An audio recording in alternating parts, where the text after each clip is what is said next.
아이들아, 네가 이웃을 도우려고 담보를 서거나 남의 딱한 사정을 듣고 보증을 선다면 네가 한 그 말에 네가 걸려들고 네가 한 그 말에 네가 잡힌다.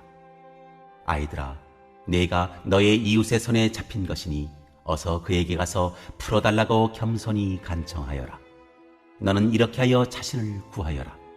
잠을 자지도 말고 졸지도 말고 노루가 사냥꾼의 손에서 벗어나듯 새가 새 잡는 사람의 손에서 벗어나듯 어서 벗어나서 너 자신을 구하여라. 게으른 사람아, 개미에게 가서 그들이 사는 것을 살펴보고 지혜를 얻어라. 개미는 우두머리도 없고 지휘관도 없고 통치자도 없지만 여름 동안 양식을 마련하고 추수 때에 먹이를 모아둔다. 게으른 사람아, 언제까지 누워있으려느냐?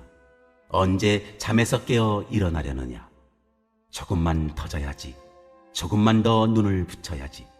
조금만 더 팔을 베고 누워있어야지 하면 내게 가난이 강도처럼 들이닥치고 빈곤이 방패로 무장한 용사처럼 달려들 것이다.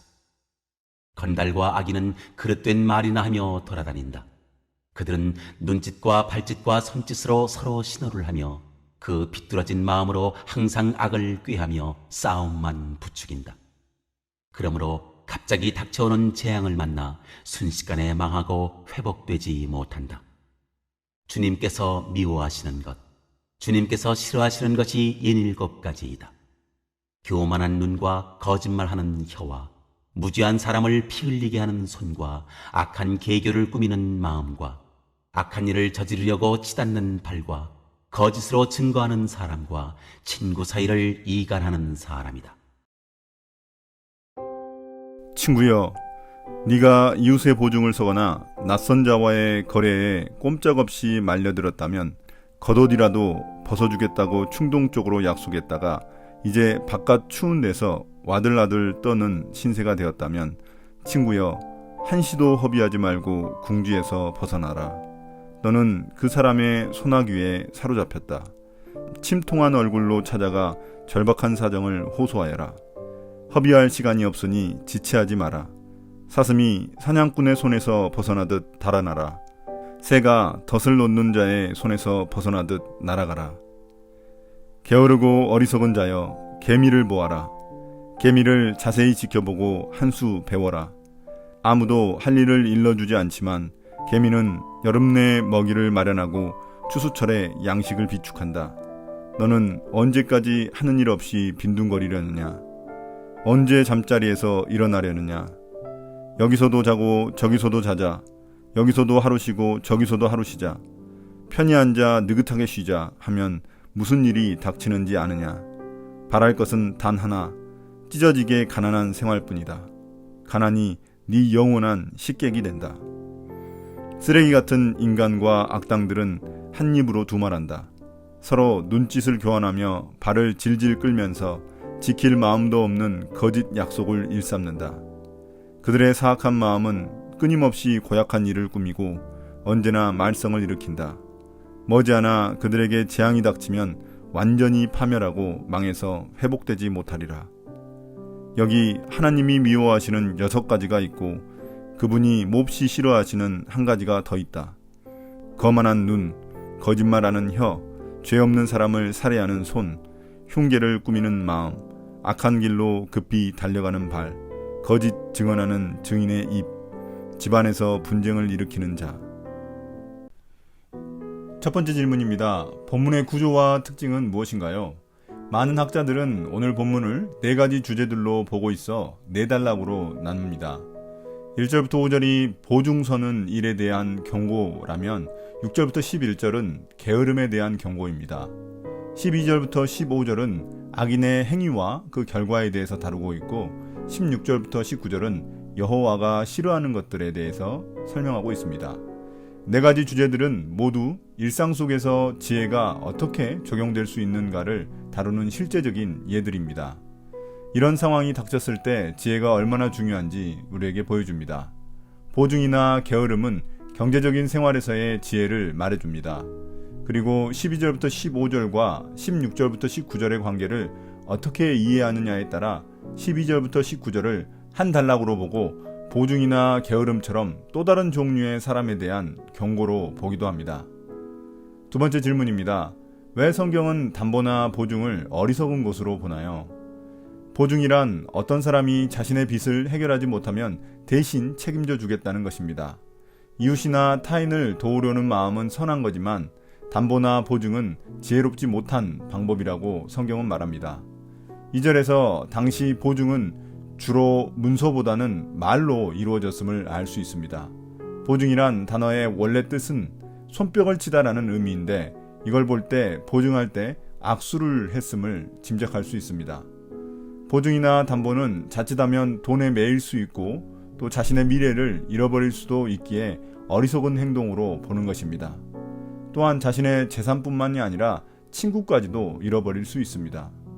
그런데 만약 보증을 섰다면 빨리 벗어나야 한다고 말합니다.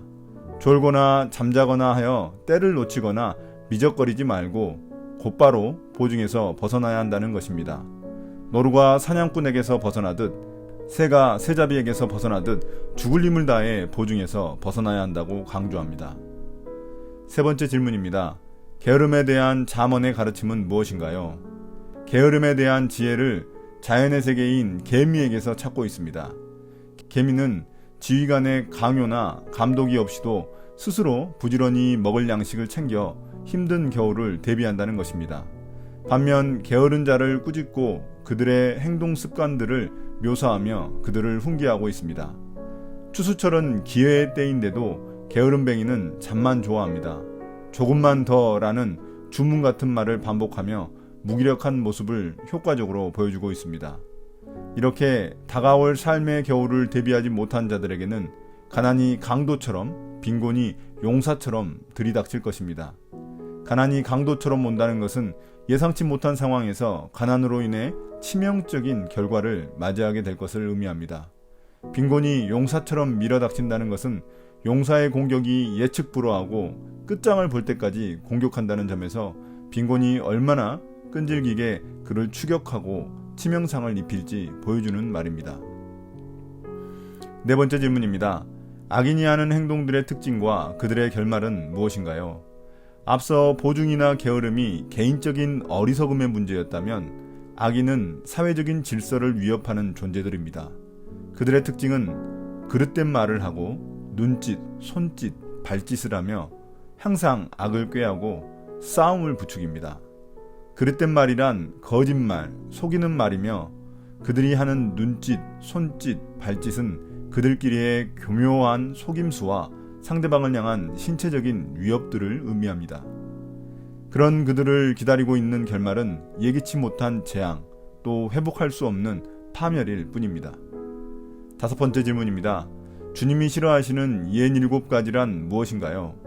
예언 7가지란 6가지 또는 7가지를 말하는데 히브리 문학에 나타나는 숫자 기법으로 많다, 풍성하다는 의미입니다. 독특한 점은 여기 나오는 항목들이 모두 신체 기관과 연결되어 있다는 점입니다. 그들은 주님이 기뻐하시는 의로운 일을 할 마음이 없는 자들입니다. 그들이 가진 것은 교만한 눈, 거짓된 혀, 무지한 자를 해치는 손, 악한 꾀를 내는 마음, 악한 일로 치닫는 발입니다. 마지막 2가지는 남을 해하는 말과 관련된 것으로 거짓 증거하는 사람, 이간질하는 사람인데 거의 동일한 의미입니다. 2가지가 마지막에 등장하는 이유는 공동체를 심각하게 분열시킬 수 있기 때문입니다. 그런데 여기에 등장하는 몇 가지 특징들이 12절부터 15절에서 말하는 악인과 비슷한 점을 볼 때 이 단락이 동일한 주제를 다루고 있다고 생각할 수 있습니다. 오늘의 묵상 포인트입니다. 첫 번째, 보증이나 담보는 우리 주변에 흔히 있는 일입니다. 빚진 사람의 딱한 사정 앞에서 마음이 흔들릴 수 있습니다. 그래서 우리가 깊이 생각하지 않으면 쉽게 실수할 수 있는 어리석은 일입니다. 지금 내가 도울 수 있는 범위에서 적극적으로 돕는 방법이 오히려 더 좋은 관계를 유지할 수 있습니다. 두 번째, 게으름은 단순히 습관의 문제가 아니라 지혜의 문제입니다. 이런 지혜를 무시한 자들을 성경은 미련한 자라고 말하며 그들을 악인이라고 말합니다. 그러므로 게으름은 죄의 문제가 되는 것입니다. 결국 나의 게으름은 하나님과 멀어지게 하는 원인이 됩니다. 오늘 묵상을 마치겠습니다. 감사합니다.